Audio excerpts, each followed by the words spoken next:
கர்த்தருடைய பரிசுத்த ஸ்தோத்திரம் உண்டாதாக. இந்த நாளிலும் சங்கீதம் 18:32 சொல்லப்பட்ட என்னை பலத்தால் இடைக்கட்டி என் வழியை சுவைப்படுத்துகிற தேவனே. இங்கிலீஷில் சொல்லப்பட்ட God gives me strength for the battle, he keeps my ways secure. இங்கு தாவீது ராஜா இந்த வசனத்தை எழுதுறது எதற்காக எழுதுகிறார்னா, அவர் ஆண்டவர் எனக்கு யுத்தத்துல உதவி செய்தா, யுத்தத்தில் எல்லாவற்றிலும் எனக்கு பலத்தை கொடுத்தா, பலத்தை கொடுத்தது மட்டும் இல்ல, என் வழியை செவ்வையாக்குகிறா, என் பாதையெல்லாம் செவ்வையாக்குகிறா, அவருக்கு பிரியமா நான் நடக்க எனக்கு உதவி செய்கிறா, என்னை பலப்படுத்துகிறா அப்படின்னு சொல்லிக்கிட்டு எழுதுறாரு. இந்த யுத்தம்னு சொல்லுறது எல்லாமே வேதத்துல இப்ப நம்ம பார்க்கும்போது தாவீது ராஜா யுத்தத்தை குறித்து தாவீது ராஜாவுடைய வாழ்க்கையில் நிறைய பார்க்கலாம். அப்ப நம்ம வாழ்க்கையில இதே மாதிரி யுத்தம் யுத்தம் அப்படி வருமா அப்படின்னு நினைக்க கூடாது. யுத்தம்னு சொல்றது நெருக்கம், பிரச்சனைகள் நம்ம வாழ்க்கையில அனுதினம் நம்ம பார்க்கிறது. அதைத்தான் சொல்லப்பட்டிருக்கிறது. அப்ப தாவீது ராஜா எவ்வளவு பெரிதான பலசாலி வரும்போதும் கர்த்தரை நோக்கி கூப்பிடுகிறவனா இருக்கிறான்.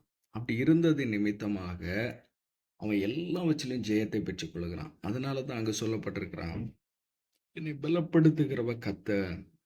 இன்னைக்கு கூட நம்ம கூட சில இடங்களை சோர்ந்து போய் நம்ம இருப்போம்.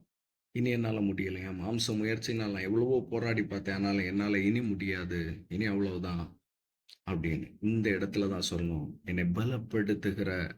என்னை பலத்தால் இடை கட்டி என் வழியை சுவைப்படுத்துங்கப்பா.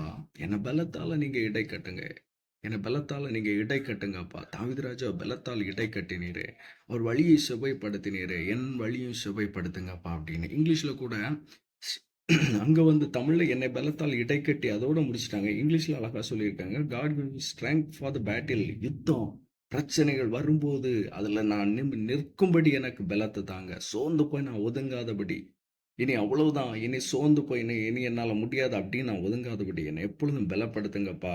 அதனால தான் நம்ம டெய்லி ஜெபம் பண்ணும்போது சொல்லணும், தாவீதை போல என்னை பலத்தால் இடை கட்டி என் வழியை இன்னைக்கு செவ்வைப்படுத்துங்கப்பா அப்படின்னு நம்ம ஜெபித்து ஒவ்வொரு நாளை தொடங்கும் போது, அன்னைக்கு வருகிற பிரச்சனை நெருக்கம் எது இருந்தாலும் அவர் நம்மை பலத்தால் இடை கட்டுவா, நம்முடைய வழியை அவர் செவ்வைப்படுத்துவா. வெறும் பலத்தால் இடை கட்டுகிற தேவன் நம்முடைய கர்த்தர் அல்ல. அவர் என்ன செய்வார்னா நம்முடைய வழியை செவ்வைப்படுத்தும். அவருக்கு பிரியமா நடத்துவதற்கு, நாம் நடப்பதற்கு நம் வழியை சுவைப்படுத்துவார். ஒரு மனிதனுடைய வழி கர்த்தருக்கு பிரியமா இருந்தால் அவர் என்ன செய்வார்? ஆசீர்வதித்து உயர்த்துவார். நம்முடைய வழியை அவர் தான் சுவைப்படுத்துகிறார். உன் வழியை கர்த்தருக்கு ஒப்பித்து அவர் மேல் நம்பிக்கையார், அவர் காரியத்தை வாய்க்க பண்ணுவார்னு வசனம் சொல்லுது. அப்ப நம்ம வழியை ஆண்டவருக்கு ஒப்பு கொடுக்கணும். ஆண்டவரே, என் வழியை சுவைப்படுத்துங்கப்பா, என்னால முடியலை, என் வழியை நீங்க சுவைப்படுத்துங்கன்னு ஒப்பு கொடுப்போம். இந்த நாள் கர்த்தரும் நம்மளையும் அதே போல் ஆசீர்வதிப்பாராக. ஆமென்.